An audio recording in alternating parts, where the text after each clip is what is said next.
Good morning, beloveds. Well, I tried it today. I went for a walk. We'll find out at the end of the day how well that worked. Um, so I miss walking. I miss running. I've enjoyed the biking. I really have, but I'd like to go back to biking once a week or so, not every day. So we'll see. I don't know. I don't know. Uh, it's interesting dealing with knees, but it is what it is, right? And I knew my husband was a kitten whisperer, but it was interesting to see because there's apparently a pair of black cats that live in. I live on a cul-de-sac, and so there's in the kind of in the circle of the cul-de-sac there's a pair of black cats that live, and I this is the second time I've seen a litter of all black kittens, so I know it's that pair, and they we walked around, and of course they all bolted out to see Tom, and I was like, so we went on the walk and we come back, and as we come back, they make a beeline for him. My husband is a cat whisperer or a kitten whisperer. And I'm like, stop playing with the kittens. They're going to follow you home. Because what we need is 4 black cats. We already have one. But it is what it is, right? It was cute, though. All right. It is October 21st. Our title is Divine Prosperity is Working in All My Affairs. If they obey and serve him, they shall spend their days in prosperity and their years in pleasure. And that is Job 36:11. Prosperity is the result of a mental atmosphere of faith and order induced within us through right thinking. We should believe that the universe is planned for abundance and that we are, as a living part of the universe, universal intelligence. Hang on. We should believe that the universe is planned for abundance and that we, as a living part of the universe, universal intelligence, have a share of the general riches. Lack of supply to meet our needs is an indication of lack of spiritual development. The more we understand ourselves as spiritual beings living in a spiritual universe, the more that supply flows to us easily and naturally.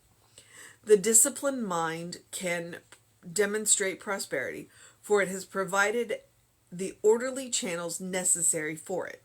A disorderly mind usually has financial troubles as a result of its scattered thinking.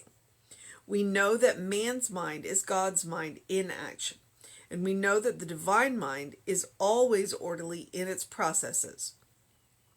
Jesus stated this as first the blade, and then the ear, and then the full corn on the ear. He knew that we have to provide a mental atmosphere of order and harmony in which the living ideas can grow. I live in a world that is filled with God's abundance, and I now claim this as my own.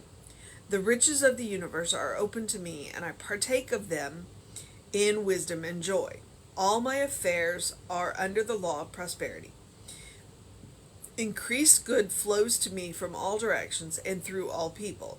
There is no lack in my consciousness, for God's ideas fill my thoughts, and all is richness and opulence. I am orderly in my ways. I am loving, kind, and gracious. I speak this day in terms of abundance. I expect increased prosperity to take place in my world, for I know that God's activity is alive in my affairs. I now give thanks that the riches of God are mine to use and to enjoy in right ways. All right. I admit that I hate talking about prosperity. I do. But one of the things that I think is super important when we talk about prosperity is prosperity can be very narrow-minded. It can be very, very, very narrow-minded because it gets focused on the bank account. It gets focused entirely on money. And And that's not what prosperity is. That is not what abundance is. Okay? Or it is, but it's a very narrow interpretation of prosperity and abundance. And so I think that's one of the reasons why I hate talking about it so much. Because then everybody wants to talk about bank accounts. And I'm like, that's a part. But it's only a part. And it's really honestly only a small part. When you look at prosperity and abundance, you want to have an open mind. And that's part of what spiritual practice is about. It is about having an open mind. It's about opening our eyes to seeing all of the channels that abundance and prosperity can come to us. It's about the richness of our relationships. And to some degree, it is about quality, not quantity. So it's about the richness of our relationships. It's about the creativity that we bring to our cooking. It's about the creativity that we bring to our problem solving, which, we don't want to focus on the problems, we want to focus on the solutions. It's about the way we use what we have.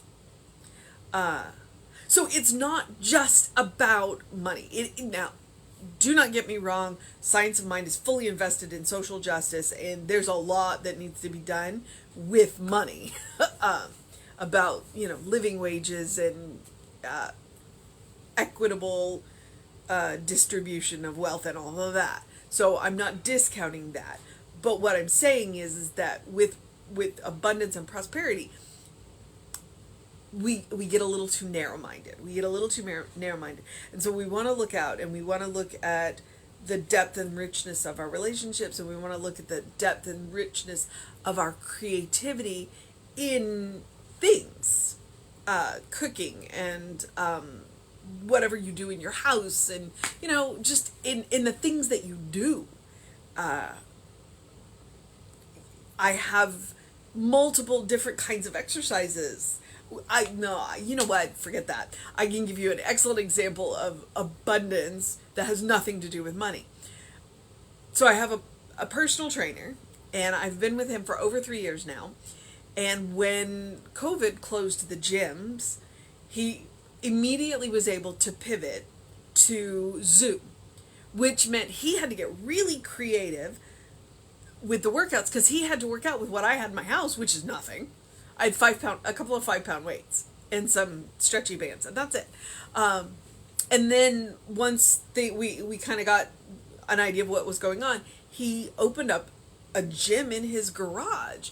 And again, he doesn't have a full set of exercise, the equipment that he had at the gym, but he can do a full-on I hurt today workout like this, that. So that's prosperity and abundance. And ironically, that is how he makes his money. So that is how he pays his mortgage, by being a personal trainer. And yet he was able to pivot with what he had on hand and create a thriving business where he kept, not only did he keep all of his clients, but he was able to add more clients because he was able to be creative with what he had. Okay? So that's one of the things when we talk about abundance, we talk about prosperity. It's not just about money. It is about being creative with what we have, and then being open to seeing that we have so much more than we think we do.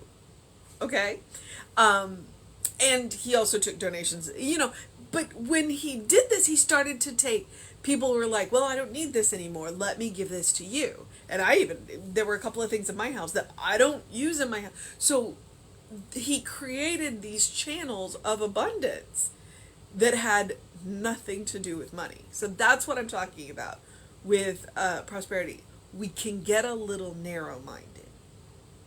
And when we get a little narrow-minded with prosperity and abundance, we narrow the channels, we narrow the ways that that things that we need can come to us. Spirit has an infinite variety of ways of bringing what we need and what we want to us. But if we get narrow-minded about it, then we're cutting off that supply. We are cutting off that supply, okay? That's what I would tell you about abundance. So divine prosperity is working in all my affairs, all of them. It's not just about money. If they obey and serve him, they shall spend their days in prosperity and their years in pleasure. That's Job 36:11. Job's one where I suggest go read it in context. It's an interesting story. It's an interesting story, and you're just like, really? Okay, so prosperity is the result of a mental atmosphere of faith and order induced within us through right thinking. And that's what I'm talking about. Not being narrow-minded. Being open at the top so that creative ideas can come in to use what you've got. And when the things... And it creates ways for things to come to you, because frequently things are offered to us and we're like, I don't know how to use that. So then we turn them down. All right.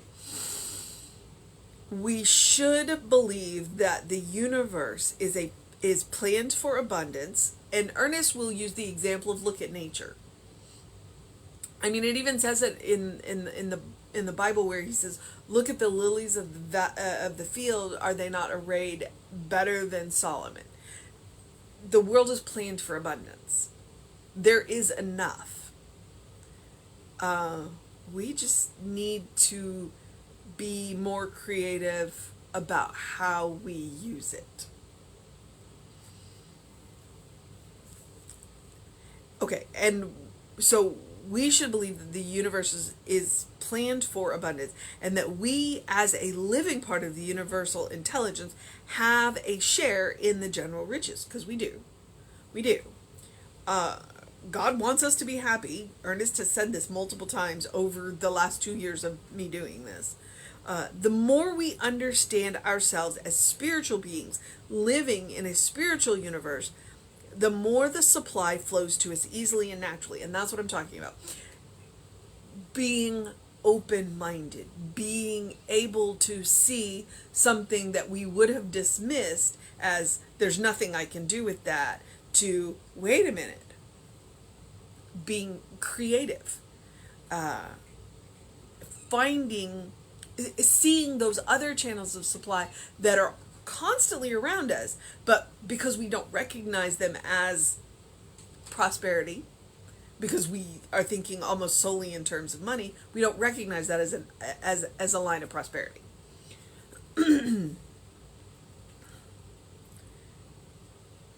The disciplined mind can demonstrate prosperity, for it has provided the orderly channels necessary for it. It really is about being open to those channels that exist that we aren't seeing because we don't know what to do with them, because we're not open to being creative. A disorderly mind usually has financial troubles as a result of its scattered thinking. Well, now that's true. The scattered thinking, it's like we're constantly running around patching leaks without ever sitting down and going, well, maybe I should just make a plan. Or call somebody. Like if you're patching a bunch of leaks and they're not staying patched, call a plumber. You know, it's okay to go and ask for somebody with more experience in the area to show you, to get you started on a plan of whatever it is that you're working on. In fact, it's more than okay. It's a good thing, to quote Martha Stewart. All right. We know that that humanity's mind is God's mind in action. And we know that the divine mind is always orderly in its process. Occasionally we have to stop and remember the mind that we are using is bigger than us, which means the answers that we seek already exist within it. We just have to be open and willing to accept them. Jesus stated this as first the blade, and then the ear, and then the full corn on the ear. He knew that we have to provide a mental atmosphere of order and harmony in which the living ideas can grow. And understanding that things occasionally take time. Okay, so power statement, mantra. Feel free to use these in your treatment, and if any word doesn't resonate with you, feel free to change them. Ernest is totally okay with that. I live in a world that is filled with God's abundance, and I now claim this as my own. You are a beloved child of God. You are a beloved child of God. Everything that God has is available to you. The question is, how much are you willing to accept? The riches of the universe are open to me, and I partake of them in wisdom and joy. All right? The wisdom is we take enough without taking too much. And the joy is what it sounds like. All of my affairs are under the law of prosperity. Increased good flows to me from all directions and through all people. Because frequently our good will come to us through other people. If you've listened to Jesse at any time, he will frequently say, we are the answer to other people's prayers. And other people are often the answer to our prayers. And that's what we want to be open to. That's what we want to be open to. We don't always know when we are the answer to someone else's prayers. Every now and again, somebody will say, you're the answer to a prayer. But it doesn't happen a lot. You're the answer to someone else's prayer way more often than you think you are. All right. There is no lack in my consciousness, for God's ideas fill my thought, and all is richness and opulence. So when you think you are out of ideas, you may be out of ideas, but God is never out of ideas. And that's when you go, all right, God, I am open to a new idea or two or three or many. And mean it, and mean it. I am orderly in all my ways. I am loving, kind, and gracious. I speak this day in terms of abundance. I expect increased prosperity to take place in my world, for I know that God's activity is alive in my affairs. God's activity is alive in my affairs because I am God in motion. You are God in motion. You are God's activity. So believe it. Be it. I now give thanks that the riches of God are mine to use and to enjoy in right ways. And he uses that word a lot. He uses that right ways. And let me just remind you that right ways benefit as many people as possible and harm none. And even if they only benefit one person, which is you, they harm none. It's still a right way. It's still a right way. Because I never want you to feel guilty of something that is only good for you.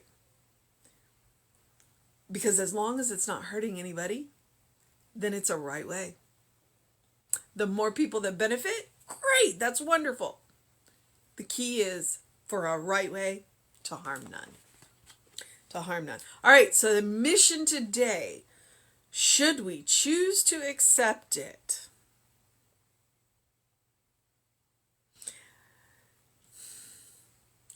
I think that I'm going to go with understanding. The mission today, should we choose to accept it, is to understand ourselves as spiritual beings living in a spiritual universe and be open to the creativity.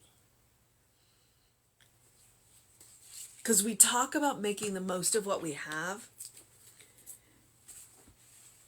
And when we make the most of what we have, it means that we are open-minded. We are open to new ideas. We are open to creativity. And when we make the most of what we have, more naturally seems to flow to us. So I want you to remember that you are a spiritual being living in a spiritual universe and that you are creative. And in that creativity, you will see channels that have always been there that you weren't aware of. It's like literally the scales falling for eyes, going, wait, all of this has been around me the whole time. Oh, all right. So, spiritual beings. And as always, I'm going to encourage you to do something loving for yourself, do something kind for yourself, do something compassionate for yourself, whatever that looks like. Whatever that looks like. For me today, it was to go for a walk. To go for a walk. I'm not ready to start running again, but buddy, I went for that walk. And for the first third of the walk, I was like, I think I've made a mistake. And then it got better. So, and I encourage you to do something loving for yourself, kind for yourself, compassionate for yourself, because you're a beloved child of God. I would like that to be your default setting.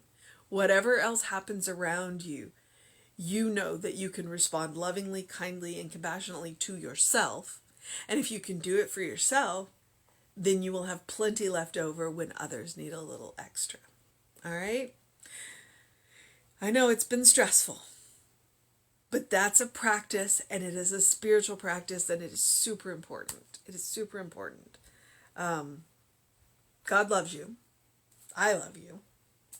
And I want you to love you. And I would encourage you to do something to engage your mind and your body, whatever that looks like today, to drink plenty of water, to go get that face full of sun. The clouds are a little weird here, so, I did get some sun, though. And now I'm awake for the moment, because, I slept through my alarm this morning. But drink plenty of water. Drink plenty of water. Always. And as the weather starts to turn cooler, you can warm the water up and drink tea. That's good too. Since I started drinking, a lot of water, my brain works better and I like it. Whatever else you do, please open the windows of your soul. Allow the breath of heaven to remind you, you do live in heaven now. Right here, it is all around us. What it takes for us to see it is to look for the good. To look for the good, to look for the beautiful, to look for the kind, to look for the compassionate, to look for the love. So, look for it, see it, and then you will see more of it, because that's how it works. All right, beloveds, it's Thursday. Not sure there's a prayer circle today. There's a prayer circle on Thursdays done by a couple of practitioners. I believe it's at 7 p.m. on Telebridge. So email info@creativelife.org if you're interested in that.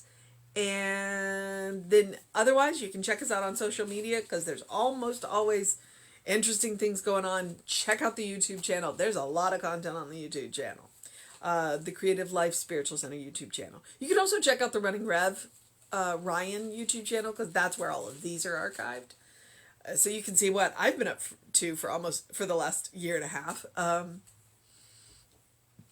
And do what you need to do to have an amazing day, a wonderful day, a great day, a fantastic day, marvelous day, a good day. And if that is too much pressure, simply have a day. Simply have a day. But whatever else know that you are loved. And I will see you at 9 a.m. tomorrow, and you can check out Reverend David sometime around 5 p.m. today on Facebook. All right, beloveds, I will see you next time.